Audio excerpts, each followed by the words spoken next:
Alright guys, I'm gonna be trying something new today.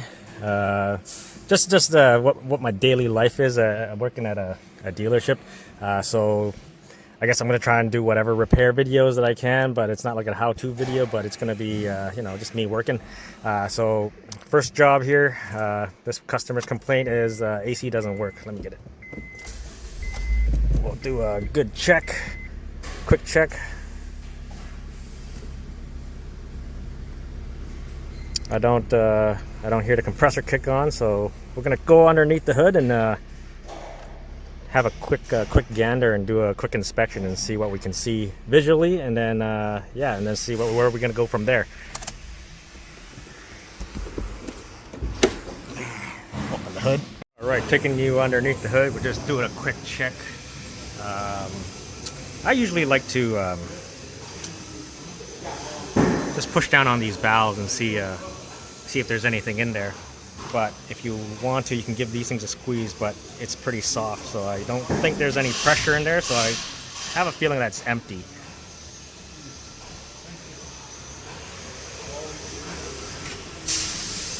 Trusty screwdriver.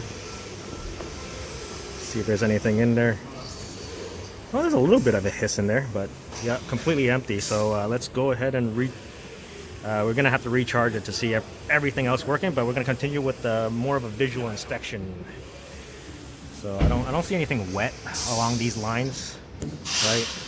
Going down there, nothing wet down there, so I think that's pretty good. So put the car on the hoist and lift it up a little bit. All right, so I got it on the hoist, and you can already see something wrong here. You can see that these the fins are all gone on this condenser. Well, most of it. There's some there, right? And then you can see a rock wedged in there. So our leak is quite possibly somewhere here. Look at that rock just wedged in there. Yeah, so we definitely will need a condenser. This does cause a AC performance issues. So yeah, all the fins are all gone. You can see up here too. Yeah. So yeah, that condenser is in pretty rough shape. I'm gonna go get the machine and then put a charge. Hopefully it doesn't completely spray out when when I charge it a little bit to see where it's leaking from. It's good to make sure that just because it looks like a condenser might be leaking, there might be other areas that might be leaking. You don't know, but kind of looks like that it's been empty for a while. I'm just gonna go ahead and put a charge in this thing and make sure everything else works, like the compressor, because without a charge in it, the compressor does not kick on. So put some oil in it. All right, and then I'm gonna stop the exit. The Civic takes 500 grams. Charge both sides, and hopefully it doesn't spray out on me. There's a big leak. Just hoping nothing comes out of that condenser when I charge it. So yeah, once this thing is charged, I'm gonna check and see if that AC compressor kicks on, because without anything in it, it doesn't kick on. And yeah. All right, so now it's got a charge in it. I'm gonna go ahead and start the car and see if the compressor kicks on.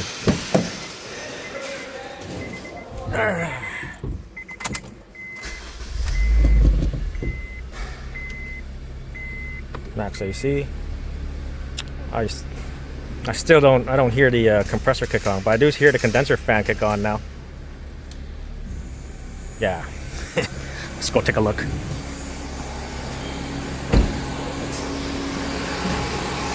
So you can see the fan is on, but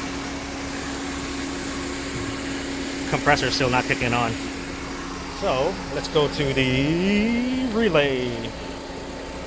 Double check, see if it's getting command. Should be that relay there, which is this guy. All right, so while that AC is still on, pull that out. All right, make sure it's not a bad AC relay. You hear that? I can hear that relay clicking, so it's working. All right, so let's see if there's power at the compressor. So the connector for that compressor is this guy right here. I'm gonna have to take a look at the wiring diagram to see which wire is the supplied power for that compressor. It's gonna be one of these three. So give me 1 second. All right, so it's gonna be our blue-red, which is the middle wire. So I usually I'll pierce through the this side of the connector, because this one is when you change that coil, it's gonna be this connector anyways, I guess. So middle wire. The other two is just the thermal protector. Don't need that. Check that, but just got to make sure that there's power here. Grab my trusty test light. All right.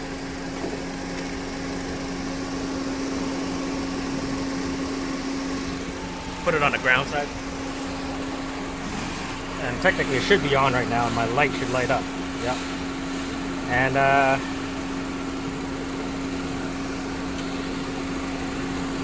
And to make sure I have it on the correct wire, I can just take that off and then keep pressing it. So there you go, that's my correct wire. So it is getting power, and the wire for the ground is grounded on the compressor down there.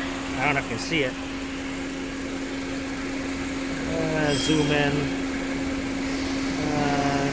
It's that green wire down there, and I think it's.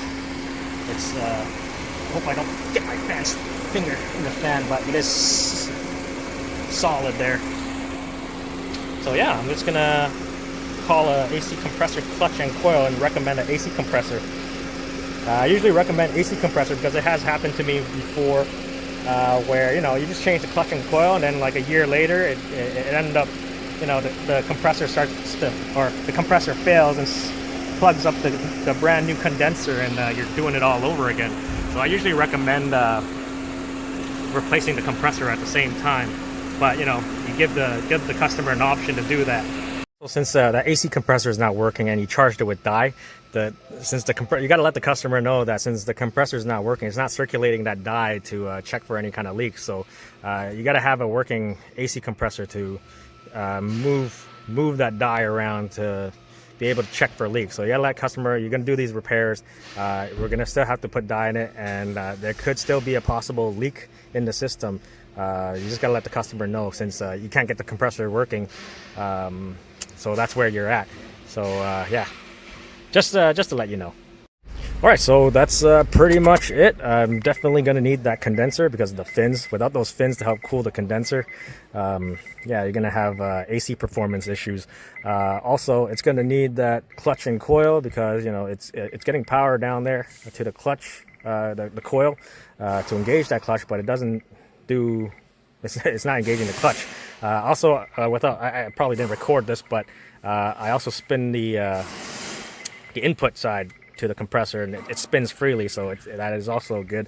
So I usually recommend the clutch and the coil, right? And then also recommend a compressor if the customer wants to do it, because I've had times where you do the clutch and coil, and 6 months, 8 to a year later, the customer comes back and the compressor fails and plugs up the brand new condenser or stuff like that, and you're doing it all over again. So I usually recommend a compressor with the clutch and coil, since I'm removing it anyways. So yeah, I'm just gonna recommend those things, see what the customer says and see what they want to do, and explain what I just explained to you guys. Since I have it out anyways, you might as well put a brand new compressor in it at the same time to just by experience, when the compressor fails like a year later or something, so yeah, we'll bring you back when I get the job. This is another Civic. I just finished the one I did with the compressor and the condenser, but this is an example of what I was saying, where I would recommend a compressor, because if you look, you can see the low side just bouncing around, right? And then the high side doesn't even move. So yeah, whatever the compressor happened, it sent stuff into the condenser, and now it's plugged up. And that's why I would recommend a compressor rather than just doing the AC compressor clutch and coil, because stuff like this happens. Right, so it got approved. Customer actually opted for a new compressor. We used an aftermarket one, which is from that place. These are actually pretty good. Never seen any issues when we put new ones in. And also here's the condenser. So customer approved all this stuff. Here's all the O-rings, and we're good to go. I'm going to show you how I do the compressor without taking it out the bottom. So for you guys, you know, without a hoist or anything, you just remove that cover right there, right? You can actually do the compressor without taking out from the bottom, because I think if you go from the bottom, you're gonna have to drop the subframe a little bit to get it out. So how I do it is I remove this cross member here, right? I remove the radiator fans, you know, disconnect the lines from up here, and I get the compressor out from the top. And then at the same time, you can also do the condenser too. So that's how I do it. Yeah, pretty simple. You don't need to have it on a hoist or anything. I find it this way is a lot easier than unbolting the subframe down there. So yeah, it's just an easy tip, and then you can just disconnect everything from up here. This connector and everything. And then yeah, so gonna go ahead and get this job going. All right, so I kind of disconnected everything. Felt like I was gonna break in that thing. I'm gonna probably use that bracket to help pull that condenser up, but there's a bunch of bolts that hold this cross member here. There's one on the back, one over here, the brackets that hold the radiator. I took that off, wasn't sure, but I think you can just leave this thing on, but I took it off anyways.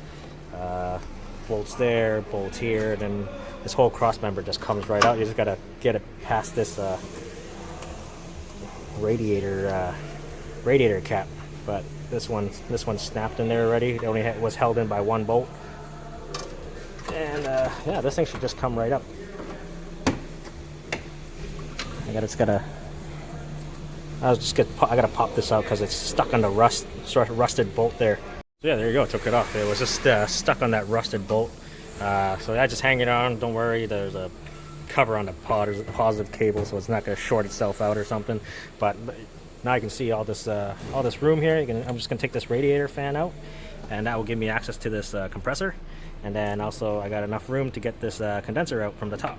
So yeah, if you're wondering how much labor time this thing is, the compressor itself is 2.6 hours to get that compressor out. I've already underquoted it because I know how easy it is to get it out this way, and you also kind of, you know, discounting it from doing the condenser at the same time too. So yeah, if you're wondering how to do it on your 8th gen Civic, this is how you do it, or how I do it anyways. A lot of people do it from the bottom, which I don't know why, because I've seen the guys here do it out of the bottom. They just unbolt the subframe and kind of get it through the bottom or through the side. But I find this way a lot easier because it gives me access to these lines right from up here, and I just, you know, reach around and get the bolts from on the bottom and on the top, and I just take it out from the top. So yeah, pretty simple once you get this thing out. All right, so got the lines off, right?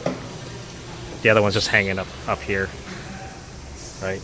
Also, don't forget to take your belt off. You can also get it from up here too. You don't have to take the belt completely off, but you can just hang it. Then other than that, there's these, I think, 3 bolts holding the compressor on. There's one at the right here, and yeah, yeah, then I can get this compressor out with the old compressor. If I can get a hand on this thing, it's hooked on. There's a thing that it hooks on to, so when you put it back, you can hook it back on there just to locate it. So I'm gonna grab this compressor and pull it out from the top. Out with the old. Make sure you don't punch a hole in the radiator. What's that? Thought I saw kind of some sparkly bits inside.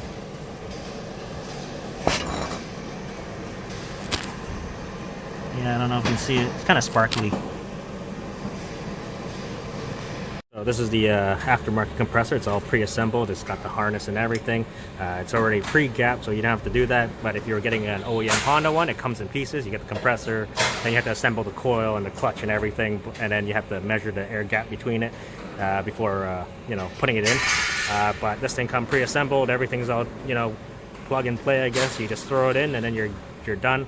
I think there's these rubber plugs in it, so this thing is pressurized. see if I can turn the front. Yeah, it's pretty tight. So it's probably pressurized inside. So probably same with the condenser that I got. So this thing's gonna go in. New one's in, and all you have to do is just hang it on those little dowels that sit in the groove, and then yeah, you just put your bolts back in. And yeah, before I take those things off, I'm gonna change the O-rings, make sure no dirt and stuff gets in there before I put everything back, and then yeah, I can start removing this condenser. All right, got the new compressor in, got the condenser in, but before I bolt everything up, there is some corrosion on that that line there, and also a little bit on the bottom one. I should have cleaned it before I stuck the condenser in, but I can still reach around and give it a good scrape with a pick. But that's the new condenser. Here's the old condenser. All the fins are all gone, and this is kind of wavy. So yeah, that's the old condenser. All right, everything's back together. Condenser's in, compressor's in. It's doing its vacuum, and then I'm gonna recharge it. And then once that's all done, I'm gonna double check and make sure the AC works. The most important part. All right, so it's got a charge in it. I just gotta start it up. So you hear the compressor kick on. Yep, there it goes. I see the gauge on the gauge went down on the low side. You can see. So I'm just gonna go ahead and just push the button so I can equalize the pressure. So what it is doing now is it's taking all the stuff that's in the high side line and then sucking it onto the low side. And then, yeah, then that's it. All right, so everything's pretty much done. AC's blowing nice and cold. Everything's all working. I'm just running it to see if I can see any leaks because I put dye in it and it was completely empty when I came in.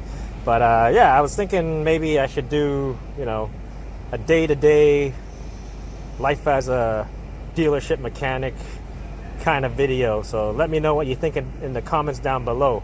But yeah, I would like to stand in front of the camera, but you know, there are things I can't show. Well, what my manager told me, you know, things that I can't show is customer information, dealer, or what the company name is, and all that kind of stuff. But you know, because my uniform has a company name on it, so I can't show that. But yeah, so let me know what you think. I think right now I'm just gonna do point and shoot at, you know, things that I do, I guess, and that's how the video is gonna be like. Maybe mostly doing repair videos, not so much maintenance videos, because you know, a lot of probably don't think you want to see oil change videos all the time. But yeah, if there's repair videos, then I'm just gonna do repair videos of, you know, stuff that I do at work. And yeah, so anyways, I'm just gonna go on to the next one and see what we get. If it's an oil change, then I'm not gonna video that. So yeah, see you in the next one.